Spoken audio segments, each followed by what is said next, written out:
रोहन के दादाजी को गुंडों ने उसकी आंखों के सामने मार डाला था। ये देख हमेशा शांत रहने वाले रोहन का गुस्सा 7वें आसमान पर जा पहुंचा। उसके रोम रोम में जैसे एक ज्वालामुखी दहक उठा। वो जोर से चिल्लाया, दादाजी! और फिर पास रखी बड़ी सी अलमारी को उठाकर पूरी ताकत से गुंडों की ओर फेंक दिया। अलमारी 2 गुंडों से टकराई और दीवार को तोड़ती हुई बाहर सड़क पर जा गिरी। दोनों गुंडे ऑन द स्पॉट मर गए। 15 साल के दुबले पतले लड़के की इतनी ह्यूज पावर देख बाकी गुंडे हक्के बक्के रह गए। तभी 2 गुंडे रोहन की तरफ दौड़े। एक के हाथ में खंजर था तो दूसरे के पास तलवार। पहले गुंडे ने रोहन के मुंह पर तेजी से खंजर से हमला किया, लेकिन खंजर रोहन की आंख तक ही आया था कि उसने गुंडे का हाथ पकड़ लिया। उधर दूसरे गुंडे ने रोहन पर तलवार से हमला करना चाहा, लेकिन रोहन ने अपने दूसरे हाथ से उसका हाथ भी पकड़ लिया। रोहन ने पहले गुंडे का हाथ 180 डिग्री पीछे की ओर मोड़ा और उसका खंजर उसी की आंख में गाड़ दिया। गुंडा दर्द से कराहता हुआ वहीं मर गया। फिर रोहन ने दूसरे गुंडे का हाथ इतनी जोर से खींचा कि वो धड़ से अलग हो गया। रोहन ने उसी तलवार वाले हाथ को तेजी से गुंडे की गर्दन की ओर घुमाया और उसका सिर धड़ से अलग होकर जमीन पर गिर गया। दूसरा गुंडा भी ऑन द स्पॉट मर गया। ये नजारा देख बाकी बचे गुंडे डर से कांपने लगे। सभी 6 गुंडे रोहन पर ताबड़तोड़ गोलियां बरसाने लगे, लेकिन रोहन गोली लगने से पहले ही अचानक हवा में ऊपर उछला और छत पर लगे पंखे को उखाड़कर तेजी से स्पिन करते हुए गुंडों की ओर फेंका। इस पंखे ने एक ही वार में वहां खड़े 5 गुंडों के सिर धड़ से अलग कर दिए। अब सिर्फ गुंडों का लीडर बचा था। वो घुटनों के बल बैठकर जान की भीख मांगने लगा। प्लीज प्लीज मुझे छोड़ दो, मैं तो बस अपने बॉस का ऑर्डर फॉलो कर रहा था। कौन है तुम्हारा बॉस? रोहन ने गुस्से से पूछा।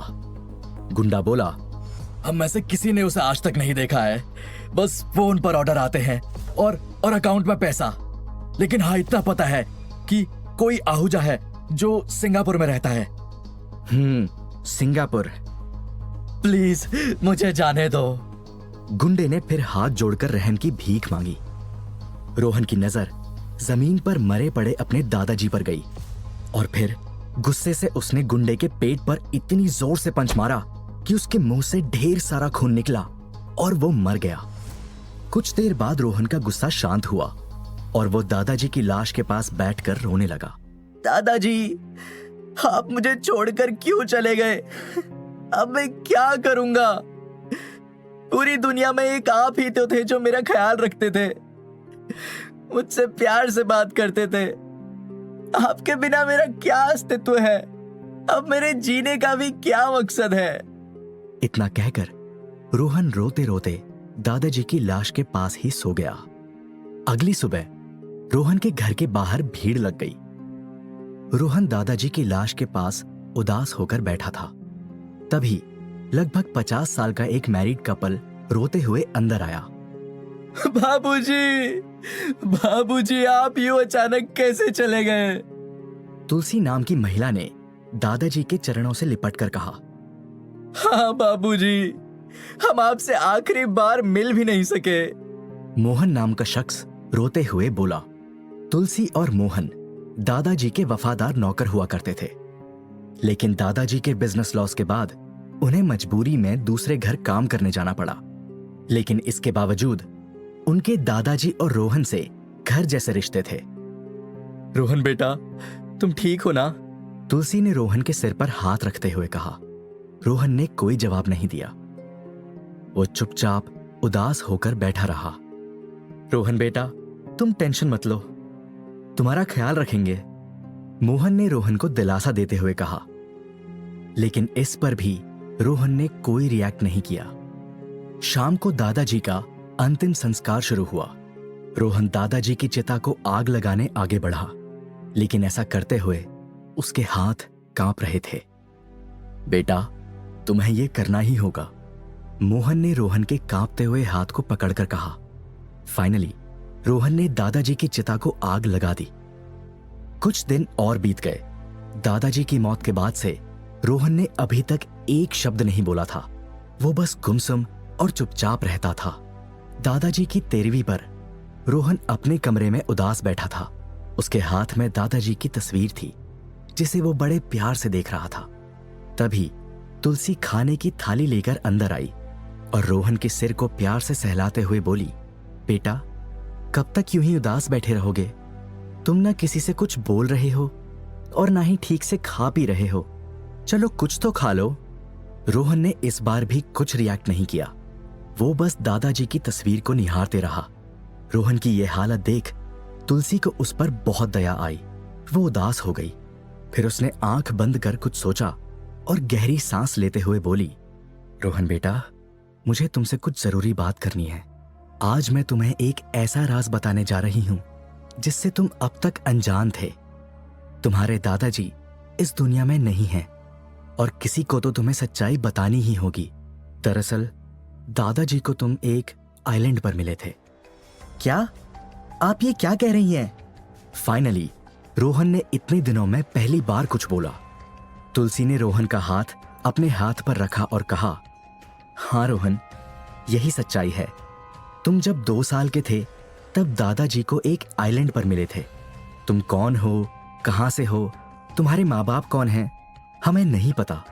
लेकिन उस आइलैंड पर दादाजी को एक टूटी शिप मिली थी।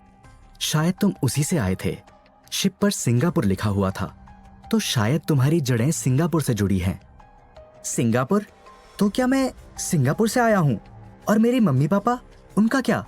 क्या वो अभी भी सिंगापुर में होंगे, मेरा इंतजार कर रहे होंगे? या फिर कहीं ऐसा तो नहीं उस शिप के टूटने के साथ उनकी भी मौत हो गई? रोहन के मन में एक साथ कई सवाल घूमने लगे। मैं नहीं जानती रोहन बेटा, दादाजी ने मुझे जितना बताया था उतना ही मैं तुम्हें बता रही हूँ। और हाँ, एक लॉकेट भी है जो दादाजी को तुम्हारे पास मिला था। तुलसी ने ब्लू स्टोन वाला लॉकेट रोहन के हाथ में देते हुए कहा। इस लॉकेट पर लगा स्टोन बेहद यूनिक था। रोहन ने आज से पहले कभी ऐसी चीज नहीं देखी थी। वो इसे एक पल के लिए देखता रह गया और फिर बोला, लेकिन दादाजी ने मुझे ये सब पहले क्यों नहीं बताया? इतने सालों तक इतना बड़ा राज छुपा कर रखा, आखिर क्यों? इस पर तुलसी बोली, दादाजी नहीं चाहते थे कि तुम खुद को पराया फील करो। वो तुम्हें दुनिया में सबसे ज्यादा प्यार करते थे, तुम्हें हमेशा खुश देखना चाहते थे, इसलिए वो ये सब बातें कर तुम्हें टेंशन नहीं देना चाहते थे। रोहन ये सारी बातें बड़े ध्यान से सुन रहा था। इस दौरान उसके दिमाग में सिंगापुर शब्द बार बार घूम रहा था। तभी उसे अचानक याद आया कि दादाजी को जो गुंडे मारने आए थे वो भी कह रहे थे कि उनका बॉस सिंगापुर में रहता है। उसके कहने पर ही उन्होंने दादाजी को मारा। ये सब सोचते हुए रोहन ने दादाजी की तस्वीर की ओर देखा और खुद से कहा, लगता है मुझे मेरे सारे सवालों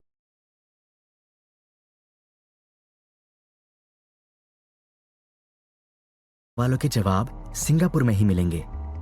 मैं सिंगापुर जाऊंगा, अपने मम्मी पापा को ढूंढूंगा, दादाजी की मौत का बदला भी लूंगा। 3 साल और बीत गए। अब रोहन 18 साल का हो गया। इन 3 सालों में उसने छोटे मोटे काम कर कुछ पैसे जमा किए ताकि सिंगापुर का टिकट खरीद सके। आज वो दिन है जब रोहन फ्लाइट से सिंगापुर पहुंचा है। लेकिन सिंगापुर में उसे कहां जाना है, कैसे अपने माँ बाप और दादाजी के कातिल को ढूंढना है, इसका उसके पास कोई क्लू नहीं है। पर फिलहाल तो रोहन के पेट में चूहे कूद रहे हैं और खाने की तलाश में वो एक छोटे से रेस्टोरेंट में जाता है। रेस्टोरेंट के अंदर एंटर करते ही रोहन के पैरों तले जमीन खिसक जाती है। काउंटर पर उसे एक 60 साल का बूढ़ा आदमी नजर आता है, जिसे देखते ही उसके मुंह से निकल पड़ता है, दादाजी। लेकिन जब वह बूढ़ा आदमी पलटता है तो कोई और निकलता है। हालांकि वो काफी हद तक रोहन को उसके दादाजी की याद दिलाता है। क्या खाओगे यंग मैन? उस बूढ़े आदमी ने रोहन से पूछा। जो भी आपके यहाँ सबसे सस्ता हो, रोहन ने जवाब दिया। सबसे सस्ता तो ये बर्गर है जो $3 का है, बूढ़े आदमी ने कहा। ये सुन रोहन अपनी जेब से पर्स निकालकर देखने लगा, लेकिन उसमें उसे सिर्फ $1 मिले। उसने अपनी सारी सेविंग्स सिंगापुर के टिकट पर खर्च कर दी थी, इसलिए उसके पास अब कुछ नहीं बचा था। पर्स में $1 देख रोहन वहां से जाने लगा। रुको, कहां जा रहे हो? पैसे नहीं है तो कोई बात नहीं, मेरे रेस्टोरेंट से कोई भूखा नहीं जाता है। तुम्हें जितना खाना है, जो खाना है खा लो। बूढ़े आदमी ने मुस्कुराते हुए कहा। ये सुन रोहन के चेहरे पर मुस्कान आ गई। इस बूढ़े आदमी के बोलने का अंदाज उसे अपने दादाजी की याद दिला रहा था। उसने धन्यवाद कहते हुए अपनी पसंद का खाना लिया और टेबल पर जाकर खाने लगा। तभी अचानक वहां कुछ गुंडे आए और उस बूढ़े आदमी को पकड़कर धमकाने लगे। साले बुड्ढे, तुझे बोला था ना इस रेस्टोरेंट का किराया टाइम पर दे देना। पूरे 3 महीने का रेंट तूने नहीं दिया है। लगता है आज तेरा ये रेस्टोरेंट बंद करना ही पड़ेगा। ये कहकर गुंडे रेस्टोरेंट में रखा सामान बाहर फेंकने लगे। नहीं नहीं, ऐसा मत करो प्लीज, मैं सारा किराया दे दूंगा। मेरा पोता बीमार हो गया है, इसीलिए उसके इलाज में सारे पैसे चले गए। बस मुझे थोड़ा और टाइम दे दो। बूढ़े आदमी ने विनती करते हुए कहा। देखो कौन टाइम की बात कर रहा है, जिसके दोनों पैर कब्र में लटके हैं। चल भाग यहां से। ये कहकर गुंडे ने बूढ़े आदमी को दूर फेंक दिया। इससे उसका सिर टेबल से टकराया और उससे खून बहने लगा। जब रोहन ने यह नजारा देखा तो उसे अपने दादाजी की याद आ गई। कैसे गुंडे उन्हें भी परेशान करते थे और फिर उनकी जान चली गई। रोहन अचानक अपनी कुर्सी से उठा और महज 10 सेकंड में सभी गुंडों को पंच मारकर बेहोश कर दिया। उसकी बिजली सी तेज रफ्तार देख जमीन पर घायल पड़ा बूढ़ा आदमी हैरान रह गया। रोहन ने बूढ़े आदमी को उठाया और उसका खून पोंछते हुए कहा, टेंशन मत लीजिए, अब आपको कोई तंग नहीं करेगा। इतना कहकर रोहन वहां से जाने लगा। सुनो बेटा, बूढ़े आदमी ने उसे रोका। तुम्हारी फाइटिंग स्किल्स बहुत अच्छी हैं। मेरे दोस्त की एक सिक्योरिटी कंपनी है, तुम चाहो तो मैं वहां तुम्हारी जॉब लगवा सकता हूँ।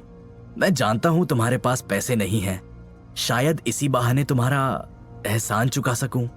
ये सुन रोहन ने कुछ देर इस बारे में सोचा।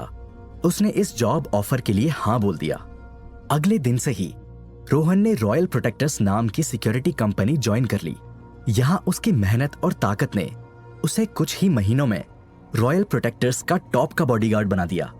दुश्मन चाहे कितना भी बड़ा हो, कितनी भी बड़ी तादाद में हो, रोहन उसे कुछ ही मिनटों में ठिकाने लगा देता था। सिंगापुर में जब भी किसी को पर्सनल सिक्योरिटी चाहिए होती तो रोहन सबसे ज्यादा डिमांड में रहता, क्योंकि वो जानते थे कि रोहन जब तक उनके साथ खड़ा है कोई उनका बाल भी बाका नहीं कर सकता। रोहन इसी तरह सिक्योरिटी की दुनिया में नाम कमाता गया और धीरे धीरे 2 साल बीत गए। अब 20 साल के रोहन ने सिंगापुर में अपनी खुद की एक सिक्योरिटी कंपनी खोल ली। उसने कंपनी को नाम दिया द अल्टीमेट प्रोटेक्टर। रोहन की ये सिक्योरिटी कंपनी ज्यादातर सिंगापुर के टॉप क्लास और हाई प्रोफाइल के लोगों को प्रोटेक्ट करती थी। इसके चार्जेस भी काफी हाई होते हैं, जिसके चलते रोहन की गिनती सिंगापुर के सबसे अमीर लोगों में होने लगी। रोहन की जिंदगी में सब कुछ परफेक्ट चल रहा था। महज 2 सालों में उसके पास पैसा और शोहरत सब कुछ आ गया था, लेकिन इसके बावजूद उसका मन हमेशा बेचैन रहता था, क्योंकि उसकी लाइफ का मकसद अभी भी अधूरा था। वो अभी भी खुद की रियल आइडेंटिटी तलाश रहा था। उसके माँ बाप कौन थे, इसे लेकर उसे अभी भी कोई सुराग नहीं मिला था। और उसके दादाजी, वो उनकी मौत का बदला भी लेना चाहता था, लेकिन जिसने उन्हें मरवाया था उसका भी कोई क्लू रोहन के पास नहीं था। एक दिन वो इस सब के बारे में सोच ही रहा था कि उसके फोन पर एक कॉल आया। हेलो, द अल्टीमेट प्रोटेक्टर, बोलिए मैं आपकी किस तरह से सहायता कर सकता हूं? रोहन ने कहा। इस पर कॉल पर मौजूद शख्स बोला, मैं सिंगापुर के फेमस बिजनेसमैन गिरीश आहूजा का असिस्टेंट बोल रहा हूं। हमारे बॉस को सिंगापुर के टॉप बॉडीगार्ड की तलाश है और सुना है कि आपकी कंपनी बेस्ट से भी बेस्ट है। जी हां, आपने बिल्कुल सही सुना है। हमारे रहते दुनिया की कोई भी ताकत आपका कुछ नहीं बिगाड़ सकती। रोहन ने प्राउडली कहा। ठीक है, तो कल आप हमारे ऑफिस में अपना बेस्ट मैन भेज दीजिए। मैं आपको एड्रेस मैसेज कर रहा हूं। कॉल पर मौजूद शख्स ने बोला। कुछ मिनट बाद रोहन के मोबाइल पर एड्रेस आ गया, लेकिन रोहन ने जैसे ही इस एड्रेस को देखा उसके पैरों तले जमीन खिसक गई। उसे अचानक कुछ याद आया। आहूजा कॉरपोरेशन, रोहन ने खुद से कहा। उसने तुरंत अपने लॉकर में रखे कुछ पेपर्स निकाले। ये पेपर्स उसके दादाजी के कामकाज से जुड़े थे। इस पेपर पर भी सेम वही एड्रेस था जो कॉल पर मौजूद शख्स ने रोहन को मैसेज किया था। वो खुद से बोला, ये एड्रेस, ये तो उसी आदमी का है जिसका कर्जा दादाजी को चुकाना था। और वो गुंडे जब वो दादाजी को मारने आए थे तो वो भी किसी आहूजा की बात कर रहे थे। उन्होंने कहा था कि उनका बॉस सिंगापुर में रहता है। कहीं ये वही आहूजा तो नहीं जिसने मेरे दादाजी को मरवाया? लगता है अब मुझे खुद वहां बॉडीगार्ड बनकर जाना होगा। आखिर कौन है ये आहूजा? क्या इसी ने रोहन के दादाजी को मरवाया? क्या रोहन वहां जाकर अपना बदला ले पाएगा या फिर उसे कोई नया राज पता चलेगा? जानने के लिए सुनते रहिए पॉकेट एफएम।